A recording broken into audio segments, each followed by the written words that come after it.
everyone. Today I wanted to show a way in Netfabb to make a cage around parts.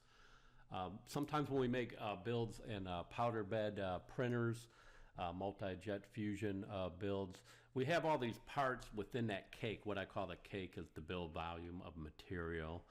And a lot of times there's small parts like you see here. There's like 263 parts here. But maybe I want to put a cage around those parts that are small to be able to find them.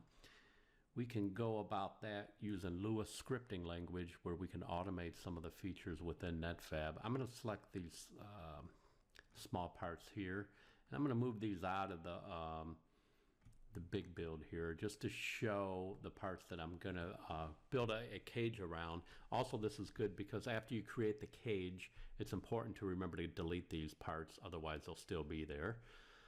So let's select these parts and go and try out the Lewis script.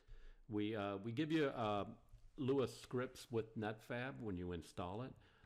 They'll also list the ones that you create, and we're going to create a new one here, and we're going to load through the Netfabb installation program, Windows program files, Autodesk, your Netfabb version, example Lewis scripts, and we're going to have a bunch of scripts here that you can use.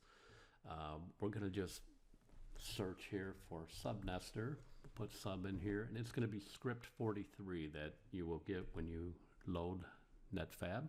We're going to open that one and rename it whatever you want to rename it to. I'll just call it subnester.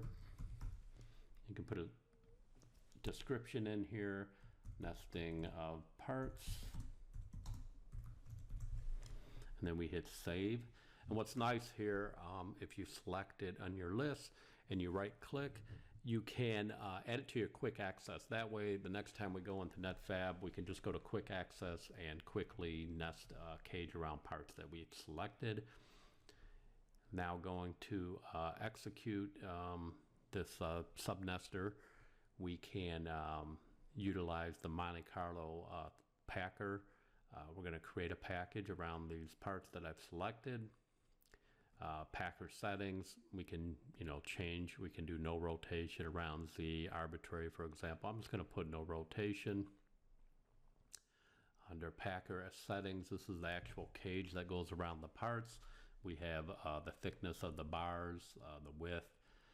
Just for this demo purpose here, I'm going to make it bigger so we can see the cage a little better here, but you can make them thinner or smaller, the cages here. I'm going to put 8 inches in the X, Y, and Z, and then we'll hit OK here, and it should create the cage here, and it puts the name that we put here. And now we have a bunch of parts that we want to nest here, but we have to remember that we want to get rid of the parts I selected before. They're in the cage now. Just select the parts, right click on that, and just hit remove. Yes, we want to get rid of those 12 parts. And now you can go here and just use the Monte Carlo script to nest the rest of the parts around the cage. I'm just going to use the fast setting, no rotation.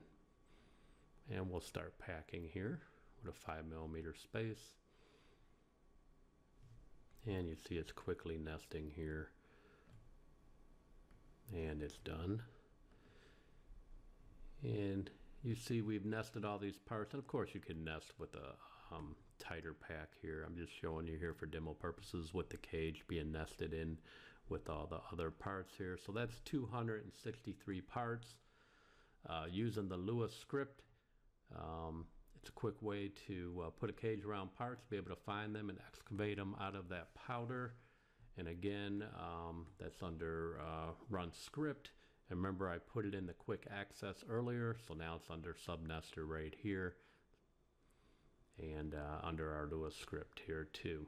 So again, a quick way to put parts in a cage and be able to find them in that part cake. Thank you.